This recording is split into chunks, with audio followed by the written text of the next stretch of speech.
Pasión por la radio. En las voces de sus protagonistas. Por Radio Podcast. Naninchik. ¿Cómo están, amigos? Bienvenidos al programa Dialogando de Radio Naninchik. Hoy todos los peruanos, ancachinos especialmente, conmemoramos esta trágica fecha que ocurrió hace 50 años, un día como hoy. Miles de familias damnificadas, más de 70.000 pobladores perdieron la vida, niños desamparados que quedaron en orfandad. Es la radiografía de lo que muchos de nuestros paisanos, huaracinos, ancachinos, soportaron aquel aciago día que no olvidarán.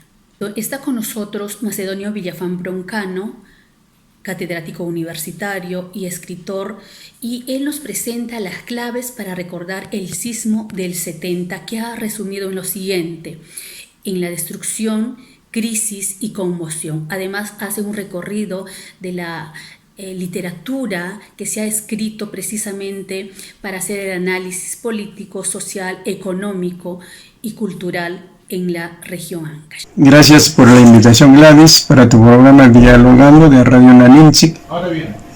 Importante el tema para el que me convocas, el sismo del 70. Estamos a 50 años y acá para decir algunas reflexiones. Algunas claves para recordar el sismo del 70. El sismo del 70, terremoto, hecatombe, con más de 70.000 muertos, puede sintetizarse en 3 palabras: destrucción, crisis y conmoción. Destrucción como pérdida de vidas, bienes e infraestructura para la vida. Crisis como perturbación social, económica y espiritual. Conmoción como sacudimiento y cambios, sean positivos o negativos. Toda crisis nos desnuda, no solo como seres humanos, sino como sociedad, pues o se ponen a prueba nuestros valores afirmándose, o por el contrario se visibilizan nuestras taras, nuestros defectos y miserias. Así, por ejemplo, frente a la solidaridad, la fraternidad, la ayuda mutua que practican unos, otros se encierran en sus comportamientos egoístas y discriminadores, mientras algunas autoridades tratan de cumplir sus deberes con honradez y sacrificio. Para otras es una oportunidad para el aprovechamiento y la corrupción. A partir de estas premisas, de mi parte, solo quiero incidir sintéticamente en 2 aspectos que me llamaron la atención en cuanto a conmoción y cambios, en lo social y lo cultural. En particular, mirando la sierra y en especial el Callejón de Huaylas. En lo social se dio paso a nuevos rostros, no solo por los migrados del campo hacia las ciudades, sino también por los llegados desde otras regiones, principalmente de Trujillo, Lima, Puno. Claro es que en los primeros años llegan como funcionarios de Critza y Ordez, y junto con ellos personal criollo o criollizado, cuyas actitudes no eran las mejores para con la gente afectada. Como diría en el libro de Jorge Bruce, llegaron a cholearnos a domicilio. Las anécdotas son numerosas. Por ejemplo, las casacas impermeables y finas que los países europeos donaron se quedaron en Lima bajo el argumento de cómo van a usar cosas finas los cholos, o que los empleados en las entidades citadas nos miraran desde sus pedestales imaginarios. Judy Collas, un Quijote clarividente, reiteraba cada año estos fenómenos con su eslogan: tantos años de sismo sobre sismo. Hoy, de alguna manera, esas actitudes discriminatorias se han atenuado. Así, los pueblos del Callejón de Huaylas son conglomerados sociales de rostro diverso, con mejor conexión entre unos y otros. Lawrence Babb señalaba en 1998, en su libro Entre la chacra y la olla, que en el mercado nuevo de Huaraz las vendedoras eran de la ciudad en su mayoría, pero que en las paradas y mercados populares las vendedoras más numerosas eran quechua hablantes, con vínculos familiares en las comunidades rurales. En ese cauce, un sector social emergente apareció en escena, gente provinciana y andina que ingresó a manejar el comercio en las ciudades.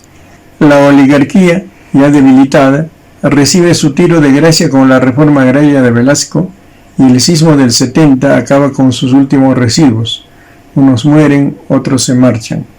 Esto genera cambios en el campo y el sector social indígena. Sin las ataduras de los patrones, comienzan a buscar diferentes vías de progreso. Incluso se ideologizaron y dieron impulso a sus organizaciones. Buscan educar a sus hijos, los llevan a los colegios que se masifican en los propios distritos y pueblos, e incluso a la educación superior y las universidades, o migran a las ciudades grandes en busca de otro destino. Así, como señalamos en Amar y Nieve, la sociedad señorial se agotó. El campo y la ciudad acortaron distancias, y las ciudades se hicieron conglomerados de lo occidental y lo andino, donde la fortaleza de nuestra cultura andina se manifiesta de 1000 formas, incluyendo la vigencia del quechua. Conviene anotar algunas luchas reivindicativas. Ancash y en particular el Callejón de Huaylas lucharon por su universidad, la que lograron arrancar a la dictadura militar de Morales Bermúdez. Un siglo después de la revolución de Atuspari y Ushcupero, volvieron a retumbar los tambores de la reivindicación campesina. La FADA, encabezada por el dirigente indígena Macedonio Lirio, arrinconó en 1988 al gobierno de Alan García, arrancando demandas importantes. Hace pocos años hemos asistido también a la férrea defensa de los recursos naturales. Me refiero a las lagunas de Parón y Conocoche. Si bien es cierto que alienta un anhelo constante de justicia y bienestar para todos, los gobiernos y empresas se dan maña para escomotearlas o apagar los ímpetus reivindicativos. En lo cultural, advertimos la fundación de una nueva etapa en algunas manifestaciones del arte. Lo andino mantuvo su esencia a pesar de algunos cambios de forma.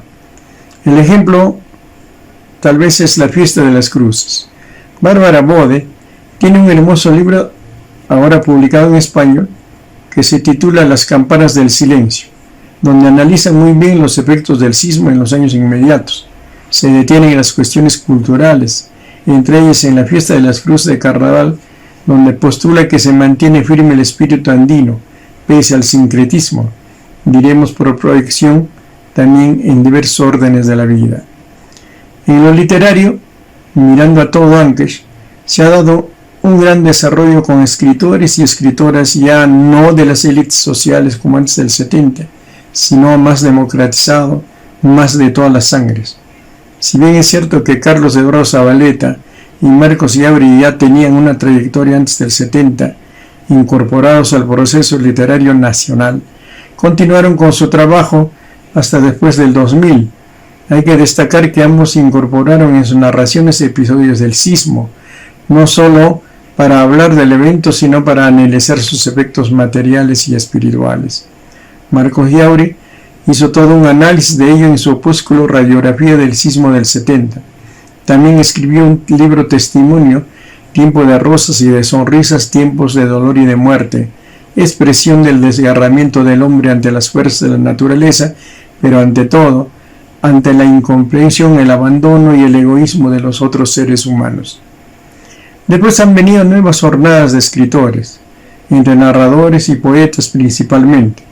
El movimiento es muy sólido, con una buena cantidad de nombres como las de Óscar Colchado, Fernando Cueto o Ítalo Morales en la zona costa en cuanto a la narrativa, o de Enrique Camp, Juan Ojeda, Jaime Guzmán, Ricardo Ayllón entre los poetas, mientras que en la zona sierra destacan jóvenes narradores como Edgar Norabuena, Alex Rosales, Ludovico Cáceres, Rodolfo Sánchez, entre otros, o poetas que, sumándose a la tradición asentada por Román Obregón y Abdón Dextre, abren sus propios caminos. Hablamos de Alejandro Mautino, Wilder Caururo, Manuel Serna, Benny Bedoya, entre otros, quienes hacen su trabajo con esmero y calidad, edificando un movimiento literario muy sólido en Ancash, bajo el impulso de la Universidad Santiago Antúnez de Mayolo, tanto que ha concitado la atención de estudiosos sanmarquinos, como es el caso de Jorge Terán, Mauro Mamani, Camilo Fernández, Gonzalo Espino, e incluso del extranjero como Ulises Ceballos desde Estados Unidos, César Itier desde Francia, o desde países latinoamericanos, por ejemplo de la Universidad Autónoma de México, de la Universidad de Mar del Plata de Argentina, de la Universidad de Minas Gerais de Brasil o de la calificada Revista Chilena de Literatura, entre otros. También debemos señalar que la crítica, los estudios literarios y culturales, casi nulos antes del 70, ahora tienen consistencia, rigor y amplia difusión. Destacan Marcos Yauri, Carlos Toledo, Segundo Castro, Gonzalo Pantigoso, Alejandro Mautino y Vidal Guerrero, entre otros. Bueno, espero haber contribuido para que nuestra reflexión acerca del pasado o de los efectos de ese pasado pueda ser visualizado. Toda sociedad tiene que entender su pasado para comprender su presente y para visualizar el futuro. Es sumamente importante en la conciencia de las personas, de un pueblo, de una comunidad, de una nación. Muchas gracias. Edgar Palma Huerta es periodista, comunicador y también comparte con nosotros hoy su sentir, su análisis desde la perspectiva de esta nueva generación después del 70. Para el programa Naninchik, justamente estamos aquí en el barrio de Villón Alto. Este barrio surge a raíz del terremoto de 1970, es decir, muchas de las familias damnificadas y los que vivían a los alrededores de Huaraz, que también quedaron afectados por el terremoto, ellos se salvaron porque no estuvieron, digamos, en el epicentro del terremoto. Básicamente, la mayor mortandad se dio en las calles estrechas, en el centro de la ciudad, pero también alrededores. En esta parte donde estábamos justamente se construyeron los módulos que todavía en muchos lugares existen, ¿no? Esos módulos se hicieron justamente para las familias damnificadas del terremoto. 20, 30 años después del terremoto todavía hemos podido ver aquí en este barrio de Villón Alto, ahora Asociación de Moradores de Villón Alto, hemos podido ver, notar que hay todavía muchos de estos módulos como unos testigos de lo que fue ese proceso de reconstrucción con las familias damnificadas. Sin embargo, debemos precisar que este barrio emergió luego del terremoto con casas de interés social, desde más o menos la altura del Hospital de Huaraz, de Víctor Ramos Guardia, hacia este lado, el lado sur de Huaraz, podemos ver de que se construyeron muchas casas de interés social que consistían básicamente en 2 pisos. No podía haber construcciones de mayor, digamos, altura por la situación de las recomendaciones de defensa civil en relación a que hay una napa freática aquí, o sea, el agua discurre debajo del subsuelo y entonces impide de que estas construcciones se puedan hacer a más de 3, 4 o 5 pisos. Sin embargo, esa recomendación parece que se ha dejado de lado. Bien, en este sector son algunas familias conocidas, como por ejemplo la familia Durán, Cotillo, la familia Mautino, la familia Palma, los que tuvieron extensiones de terreno y luego se fueron asentando junto con otras personas que también fueron llegando, se fue poblando poco a poco, año tras año, y ahí empezó a crecer esta parte del Parque Perú, que era una zona desolada, era una zona agreste, estaba abandonada. Teníamos que cruzar para ir al Colegio Santa Rosa de Viterbo, en su nuevo local, porque su local anterior quedó sumamente destruido. Antes era un colegio netamente de mujeres y luego se volvió un colegio mixto, es decir, varones y mujeres. Haciendo un poco de historia de este barrio, debemos indicar también que esas primeras familias se fueron asentando y fueron también, digamos, ordenándose a lo largo de estas calles. Casi la mayor parte de las calles llevan nombres de flores, ¿no? Los jazmines, los girasoles. Colinda también con la avenida Prolongación Luzuriaga o Prolongación Belén, que es justamente la parte que está hacia abajo, ¿no? Hacia el lado oeste. Y en el lado oeste tenemos al Senati. En el Senati era justamente los terrenos de mi abuelo, de la familia Palma, que son básicamente familia de bordadores, cuyo arte ha ido también pasando de generación en generación. Dicen que en el tema cultural, conforme lo afirma también Francisco González en su libro Huaraz Visión Integral, él manifiesta que después del terremoto la cultura quedó prácticamente también destruida.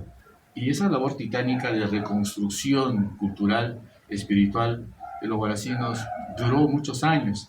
Y fue justamente Pancho González que empezó a hacer esa reconstrucción con el acopio de informaciones, de colaboración de escritores, de poetas, empezaron a hacer algunas, digamos, difusiones, cuadernos de difusión, y fue uno de los que destacó desde el inicio y recogió esos testimonios del arte, de la cultura, digamos, de la geografía, de los recursos naturales, de los paisajes, como también de las costumbres. Es ahí donde él narra el tema de los velones. Fue uno de los que, digamos, le interesó mucho el tema de los velones, de ahí que en los primeros números él difunde el tema de los velones. Respecto al terremoto, obviamente en estos 50 años, si bien muchos no hemos vivido, no tenemos recuerdo de lo que fue, pero indirectamente por las narraciones de nuestros familiares se sabe pues que fue una gran destrucción la que generó en la ciudad y las muertes de muchas familias. Y a 50 años podríamos decir que la cultura también ha ido un poco recuperando, no tal vez lo que fue antes del terremoto del 70. Es difícil, digamos, precisar si ese corte que se da con el desastre del 31 de mayo nos deja, como dice Pancho González, con una ciudad sin identidad, sin rostro, porque hay versiones también como las que da, por ejemplo, Melchor Montes, que dice que gracias a las comunidades aledañas, a las comunidades campesinas, ellos siguieron manteniendo las tradiciones de las danzas, de los bailes, de la fe religiosa. Ellos todavía mantuvieron en pie. Claro, la ciudad había desaparecido. La gente que vive en la ciudad prácticamente quedó, digamos, con una situación de destrucción total. También era difícil realmente recuperar todo ese trabajo, pero gracias a personajes como Pancho González y otros se fue recuperando parte de los testimonios. No quisiera desmerecer también que en la parte oral tenemos a Santiago Maguiña Chauca, un folclorista, un estudioso de nuestro folclore, pero sobre todo de la parte de la narración oral. Él ha recuperado muchos aspectos, incluso tengo entendido por los familiares, por mi padre, que ya descansa en paz, que él vino aquí a mi casa a pedir información de cómo se hacían los velones, cómo se hacían los altares, cómo se hacían, por ejemplo, los mantos para los santos, que en fechas de todo el año se celebran aquí en los pueblos de Huaraz y el Callejón de Guaylas. Entonces, esa labor del folclorista Santiago Maguiña Chauca también es fundamental e importante traerlo a colación porque nos habla del mundo, digamos, oral, ¿no? Que no podemos perder. Si bien es cierto, tenemos una cultura escrita reciente, ¿no? Tras la visita o la conquista de los españoles, pero hay una narración, digamos, antigua, anterior, que nos relata de esas tradiciones, costumbres, mitos y todo eso que forma parte de la identidad. Ahora, ¿cómo está la ciudad 50 años después del terremoto? Muchos dicen, como Marcos Yauri Montero, que es una ciudad todavía por construir. El tema de la identidad es un proceso, pero ya podríamos decir también que en estos 50 años ha habido grandes cambios.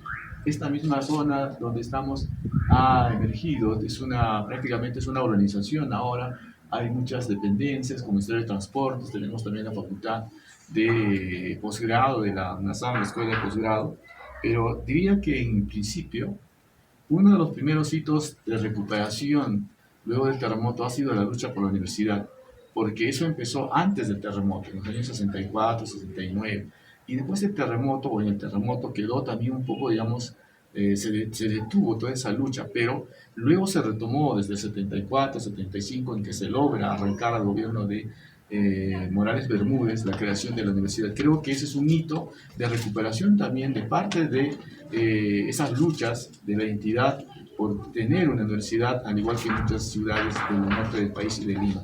Luego sobrevendría también la producción que hace Pancho González con esta obra de Huaraz Visión Integral. Me parece que es también otro hito para recuperar todo aquello que se había perdido, ¿no? Al menos en la ciudad. Es decir, el tema de la identidad, de personajes, de lugares, de espacios geográficos, de costumbres, de tradiciones, de la artesanía, todo ello que significa también rescatar y revalorar nuestra identidad. No sé si habrá un tercer momento, pero Augusto Alba Herrera, el historiador caracino, habla más bien de un Huaraz en transformación. ¿Qué quiere decir? Que todavía la identidad se va construyendo, se va recreando, porque todo es dinámico, no es nada estático. Y podemos decir que ahora Huaraz es una ciudad cosmopolita, es una ciudad de todas las sangres, que alberga a gente que no solamente ha venido de los alrededores, estamos hablando de las demás provincias como la zona de Conchucos, las que están aquí en las vertientes, las que están también en Callejón de Guaylas, sino que también, digamos, al quedar destruido, llegaron gente de otros lugares, ¿no? Del norte del país, y ellos también han traído sus costumbres, sus usos.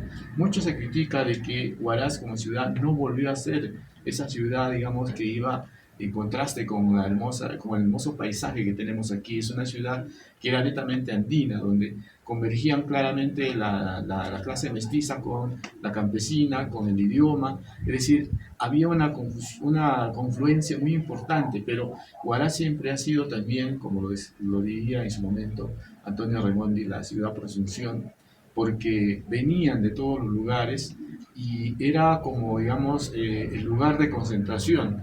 Es decir, la gente de mayores recursos venían a educar a sus hijos aquí en los grandes colegios, grandes unidades escolares y sobre todo que le daban esa preeminencia como capital de la región. Diría entonces que Huaraz se vuelve así en una ciudad que ha ido acopiando toda esa riqueza cultural. Y ahí hablamos un poco de la diversidad cultural. Huaraz no es, como muchos dicen, de los huaracinos, ¿no? Me parece que eso también es una concepción algo errada. Es como negarle a la nueva generación post-terremoto, decirles que ustedes no son huaracinos solamente porque no tuvieron la gracia de vivir antes del terremoto. No, hoy en día Huaraz es justamente gracias a la gente que llegó, a esos hijos que han nacido aquí y que tienen el mismo derecho de llamarse huaracino. Y es por eso que podemos hablar de un Huaraz cosmopolita, de un Huaraz que es la suma de todas esas, digamos, aportes culturales que vienen de diversas provincias. Y creo que ahora no podemos negarnos que eso existe y nuestra identidad está basada en esa diversidad, es decir, se nutre de toda esa diversidad cultural que nos han traído cada una de las provincias, cada uno de sus hijos, ¿no? Llámese de Aija, de Recuay, de Conchucos, de Huari, de La Libertad, de Cajamarca, de Piura, en fin, del propio Lima. Es esa suma. No podemos ahora, digamos, volver nostálgicamente al pasado sin ver esa realidad. Hoy Huaraz es esa suma, como también aquí hay mucha gente que vive, hay colonias digamos, de países de China, de Japón, hay también los suizos, es decir, hay también una colonia de extranjeros cuyo aporte me parece que es importante y sería bueno estudiar hasta qué punto ha significado también un alcance o ha sumado un poco a esa diversidad cultural que tenemos. En fin, a estos 50 años es un poco la reflexión que podemos hacer a nombre de esta generación post-sismo, que si bien cierto no tiene recuerdos directos de lo que fue la tragedia, no recuerda lo que fue el Huaraz antiguo, pero reclama y exige también a sus mayores, reclama y exige una ciudad ya, digamos, con una mirada hacia el futuro, una ciudad moderna en esta época de la globalización, pero también sabiendo que tenemos raíces milenarias, tenemos una cultura milenaria como Chalín, la cultura Recuay, tenemos aquí a los Huaras, tenemos también manifestaciones culturales que vinieron con la influencia de otras culturas, pero que es importante tomar en cuenta. Creemos que en 50 años Huaraz sí ya está camino a redefinir su identidad gracias al aporte, gracias a la suma de toda esa diversidad cultural que coexiste en la capital de la región Andes. Limpio Cotillo Caballero es un reconocido y destacado periodista y docente.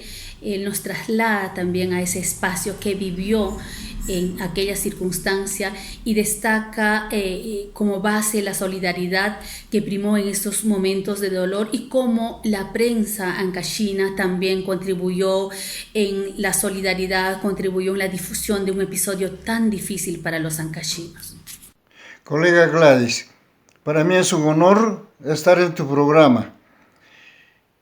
Sobre el sismo te tengo que decir de que nadie esperaba de que iba a durar tanto, 45 segundos, que fue una eternidad.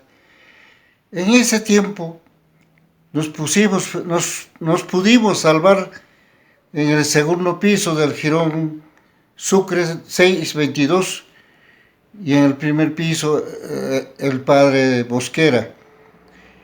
Para nosotros fue una experiencia ingrata, de mucho coraje. Salvamos vidas, caminamos por inmensos escombros, enjugamos lágrimas, dimos agua que beber a los sedientos, porque con el polvo se desesperaban por una tacita, por una bocada de agua.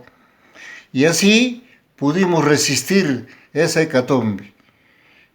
Pero ya nos anunciaba una polvareda que se venía del callejón de Huaylas, totalmente negra, Y a mi sobrino Fernando, que ha sido mi brazo derecho, le dije, Fernando, algo ha pasado en el Callejón de Huaylas. Sí, tío, porque eso no es nube, eso es algo peor.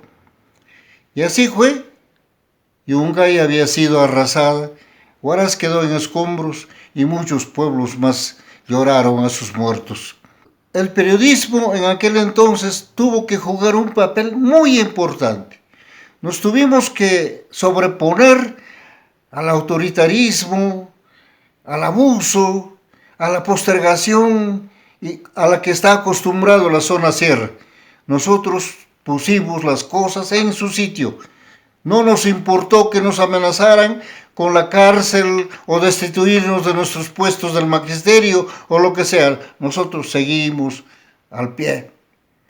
Felizmente encontramos a un juez, al doctor González, que él sí hizo justicia. Ahí también el periodismo jugó un papel muy importante. Y un grupo de muchachos quebró esa autoritaria medida.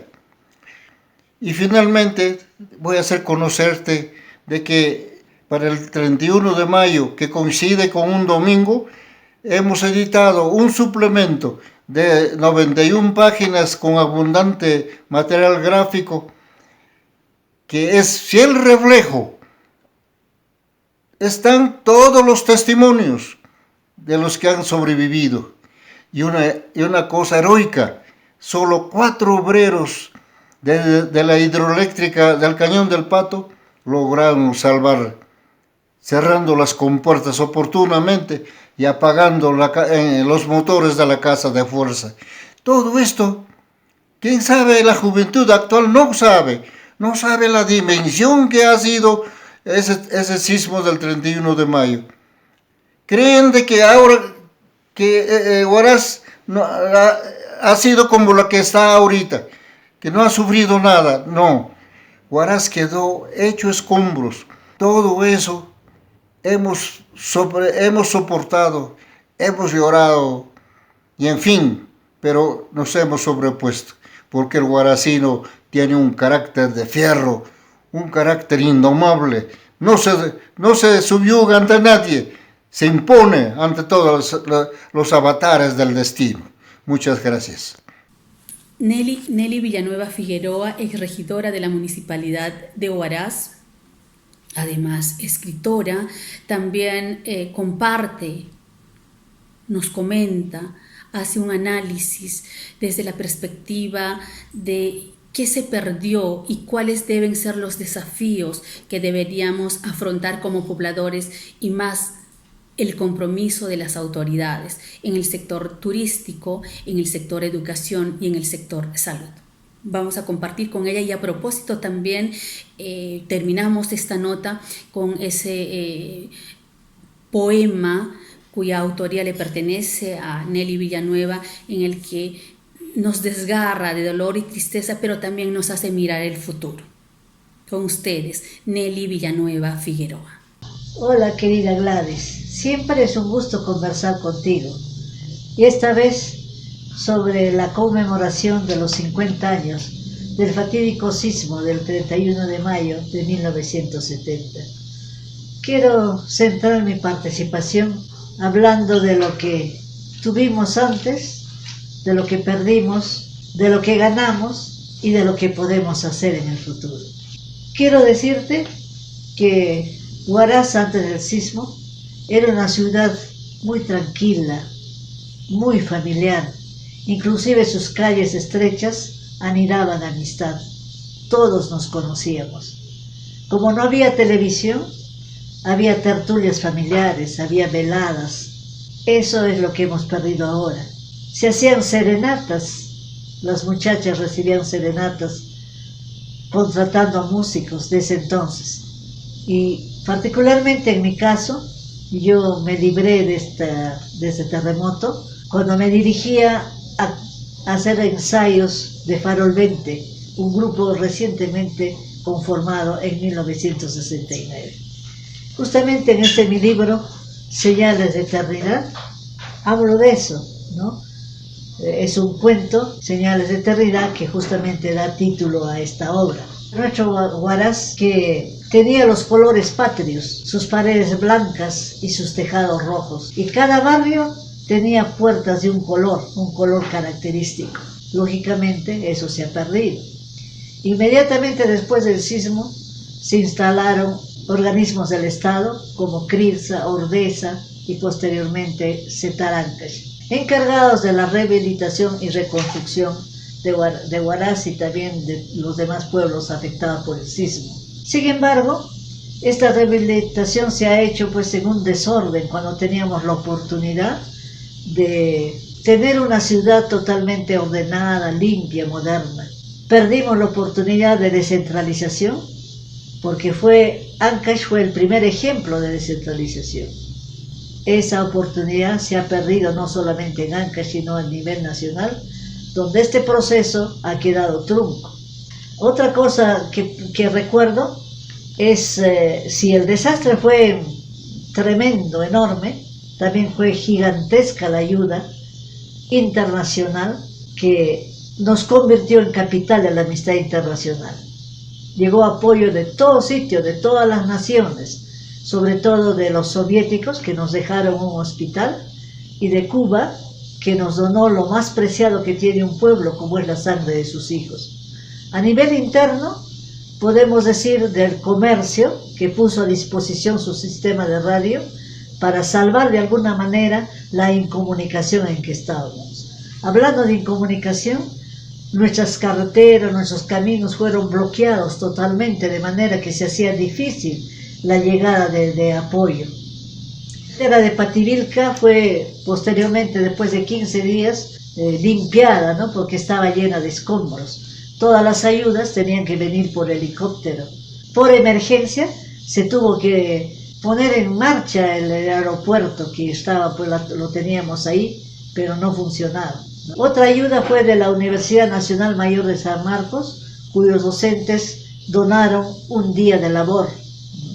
Tenemos, por ejemplo, el apoyo de los pescadores, que nos mandaron también dinero con la venta de harina de pescado. Tenemos el apoyo de los jugadores de México 70, que también mandaron dinero recolectado con las primas de cada jugador. Recuerdo yo que estábamos en el Mundial de México 70 y a pesar del terremoto, cuando estábamos pernoctando al aire libre, por radio escuchábamos este suceso tan importante para los peruanos. Y ahí supimos que los jugadores se pusieron el brazalete negro en señal de duelo y cantaron el himno nacional con la mano al pecho, en señal de identificación con este pueblo sufriente y doliente. Y esa costumbre nos ha quedado hasta ahora para demostrar nuestro amor a la patria. Luego del sismo, en 1972, se conformó el sistema de defensa civil, como una lección que dejó este desastre, enseñándonos que siempre debemos estar prevenidos y capacitar a la población para que se organice y salga rápidamente de la situación de emergencia. En esa oportunidad no estábamos preparados. De manera que ahora, previniendo o teniendo en cuenta que somos una zona vulnerable, también tenemos que estar siempre alertas a cualquier otro tipo de desastre, como nos ha surgido ahora la pandemia del coronavirus, que ojalá pues salgamos pronto, pero lamentablemente la población no responde con el acatamiento de las medidas que son necesarias para combatir a este virus. Otra experiencia que tuvimos los sobrevivientes fue ver que el turismo podía ser nuestra fuente de desarrollo, nuestra fuente de crecimiento económico, porque vimos cómo los viajeros se interesaban por nuestros nevados. Pero lo importante es que esos viajeros no solamente aprecien la belleza del paisaje, sino que nos conozcan a nosotros los pobladores, cómo somos, qué cultura tenemos, qué herencia milenaria tenemos del pasado, y eso se difunda por el mundo. Hay cosas muy sencillas que se puede hacer en turismo, como por ejemplo, a través de videos en los micros, en los buses interprovinciales, se puede difundir los atractivos que tenemos y también dar ciertos tips de seguridad. Se puede difundir cartillas para los turistas en todos los hoteles y hostales, no solamente en castellano, sino en los demás idiomas.